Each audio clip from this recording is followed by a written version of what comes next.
Our fears have come to life, boys. Our fears have come to life. Brian Windhorst from ESPN, okay, came out and said that Tyrese Haliburton did not play during the Olympics because he had sustained a leg injury. Team USA didn't announce it, but he did have an MRI, and they didn't give us the fucking results on the MRI. Now, understand, okay? Shit's about to get very real. I have said a couple times on the channel, when Tyrese Haliburton got selected for the Olympic team, I was hoping he would not play. And he didn't play. Mostly because the playoffs had just ended, and about a month after the playoffs ended, after we had made the Eastern Conference Finals, okay?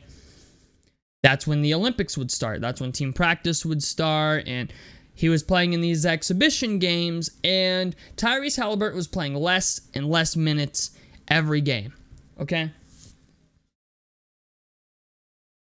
One can only assume that after that first exhibition game that Tyrese Haliburton played in, okay, he re-aggravated that hamstring injury, because after that, his minutes started falling off a fucking cliff.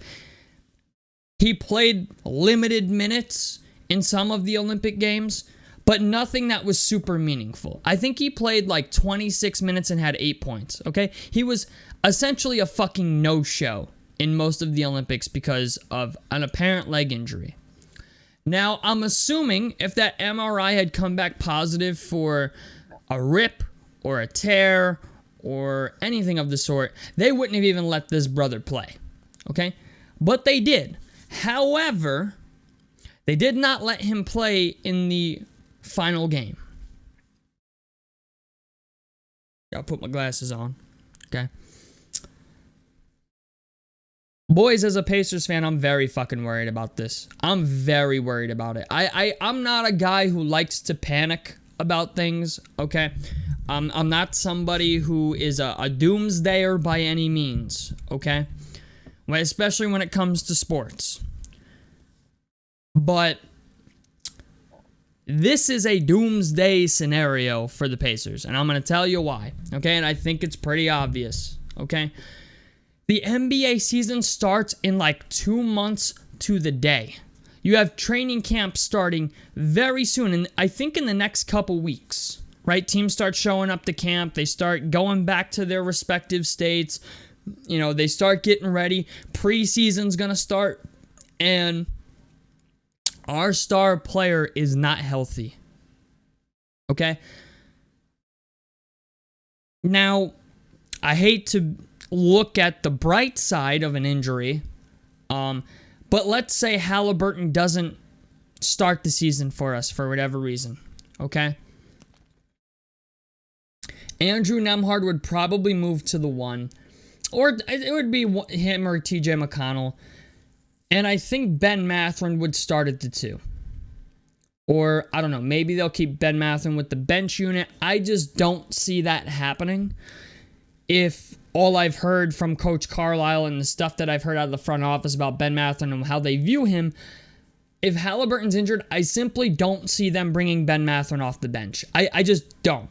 From what I've heard, you know, Carlisle saying that he has the potential to be a star on this team and stuff like that, I find it hard to believe that you would not take this Tyrese Haliburton potential injury to use it as a growth spurt for Ben Mathurin and Andrew Nembhard. Okay, and Aaron Nesmith, and because if Haliburton's injured, boys, that starting 5 is more than likely going to be Andrew Nembhard, Ben Mathurin, Aaron Nesmith, Pascal Siakam, and Miles Turner. And this could affect our season a lot. It could affect our future as well. I feel so bad for us Pacers fans. And the reason I say that is because we just can't, whenever we get something nice, something has to fuck it up. You know, Paul George broke his fucking leg in half, okay, in an exhibition game, you know, years ago. Then we get Tyrese Haliburton in a trade. And all of a sudden, he's got these lingering hamstring injuries. We get to the playoffs one year, Oladipo's injured. We get to playoffs like the next year, Sabonis is fucking injured. Danny Granger, great player, injury riddled. Okay? Like, we haven't had, like, the opportunity to really like a fucking team since like the early 2000s Pacers and the early 2010s Pacers. Like, we haven't had like the satisfaction of having a solid team since what, 2012, from the 2012 to 2014 era. And after that, that was the end of that shit. So it just sucks that it feels like every time we just get there, man, something's got to pull us back. And I'm going to be honest, man. I'm a little peed off at the front office and Rick Carlisle because on one hand, I understand why you let Tyrese Haliburton go to the Olympics. You know, I understand it's a decision that he probably makes, but at the same time, I have to question if the front office spoke to him at all. Like, hey, man, like, I know you want to be a part of this historic Olympic run. It's going to be LeBron's last run, most likely. Maybe even Steph Curry's last run, because I think the next time, in 2028, Steph Curry will be like 40. So I don't know if Steph Curry's going to play on that roster. But I understand why you'd want to go because of, you know, the historic significance of this, but we're paying you $42 million this upcoming year, and we just gave you a $250 million contract. The gold medal is a big deal, but we have an NBA regular season coming up in the final in this upcoming year that you've had lingering hamstring injuries, and we really need you to like be healthy for our regular season. That's 82 fucking games. Boys, I want to say this, okay? I'm willing to bet my money that Haliburton fucked up his hamstring in the very first exhibition game they played. Because he played a lot of minutes in that first game, and then after that, it just seemed like his minutes just tapered to the point that he was just relegated to the fucking bench. And everyone's saying, oh, why isn't Haliburton playing? Why isn't Haliburton playing? Why isn't Haliburton playing? And I was like, bro, he's got to be fucking injured. Like, there's no way with how young he is, you hurt his confidence by not playing him. I'm sorry, like, to me, I was like, there's no way Steve Kerr is this big of a dick. You know, like, that's where I was at mentally. I was like, I understand this is Curry's last, like, this might be Curry's last hurrah. It's definitely Bron's last hurrah, at least as a player, I think. But for me, I was like, there's no way Steve Kerr is this big of a dick to simply not play Tyrese Haliburton. Like, everybody was playing but Tyrese Haliburton. Even Derek White was getting some minutes, you know what I'm saying? I was like, you know, there's only one of two possibilities. Either Haliburton's injured, or he's just that bad at defense that Kerr refuses to play him. And even if the latter was true, I'm like, there's no way he would not check him into the game and not let him play like 10 minutes at a time, or anywhere from 7 to 8 minutes at a time. There's just no way that Kerr would like have games where he doesn't play him at all. And I was like, that's why it led me to believe there was an injury. And sure enough, as of today, late afternoon today, Brian Windhorst comes out and says Haliburton had a leg injury. Team USA gave him an MRI. They didn't say anything, and I'm just like, bro, Tyrese Haliburton got a gold medal, and I'm proud. I'm happy for him, but at what cost, man? Like, at what cost? You know, this is a guy that doesn't become an unrestricted free agent until 2029. We are locked in to Tyrese Haliburton for the next 5 years. It's a long time. It's a long time to be paying a lot of money to a potentially injury-riddled player. And this is maybe going to be a hot take, but if you're the Pacers at this point, with how loaded teams have gotten, I would start. Fans are going to fucking hate me for this, but you know what? Start the fucking season with Andrew Nembhard at point guard. Let Tyrese Haliburton rest. Okay? I don't give a fuck if you tank the season. I don't care. Okay? That player is the reason your team has gotten to where it is. Okay? You have Siakam. You have Andrew Nembhard, who is serviceable. You have Ben Mathurin, who I would argue probably needs the touches. Jarris Walker definitely needs the touches. Obi Toppin, I think, needs more play time to get better at defense. You have TJ McConnell, who can run that second unit. Like, as long as you have TJ McConnell and Obi Toppin in that second unit, I think that second unit's going to be fine. And if you put TJ McConnell out there with Jarris Walker and Ben Shepherd, okay, you know them boys are going to get touches. TJ McConnell's going to find them. But I just think to myself, man, I'm tired of it. I'm tired of hearing about the Tyrese Haliburton hamstring injuries. We've been going through this since the second half of last year. And you know what? Miles Turner's an unrestricted free agent that we cannot legally re-sign until unrestricted free agency.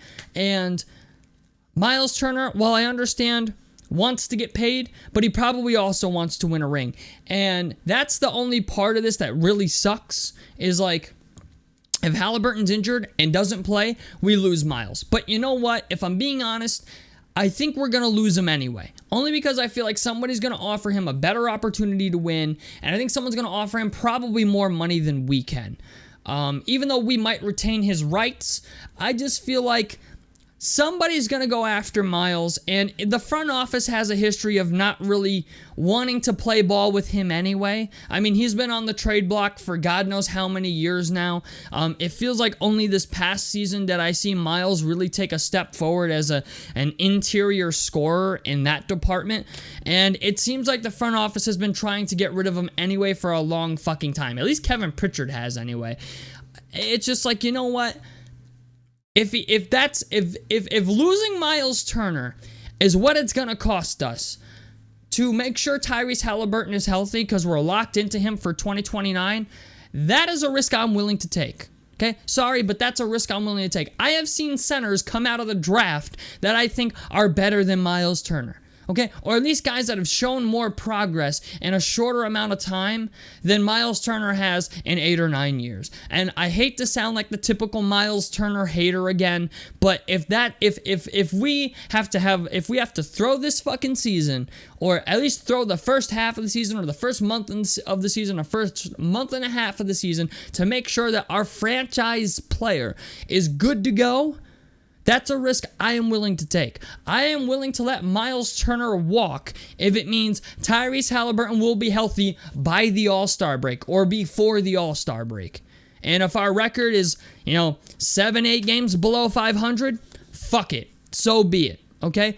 We're honestly, I know this sucks. It doesn't sound very fan-like, but we're not winning the fucking championship this year anyway unless there's a shit ton of fucking injuries and, guys on our team are playing out of their fucking minds, okay? Ben Mathurin better become fucking Anthony Edwards or Kevin Durant overnight, okay? That's all I'm saying. And the thing is also with Miles Turner, and people need to keep this in mind, the only thing we can get out of Miles Turner by the trade deadline is a verbal yes or no if he's going to come back. And if we're not playing well, then it's most likely going to be a no. And I hate to say it, but I don't know how this team's going to play without Haliburton.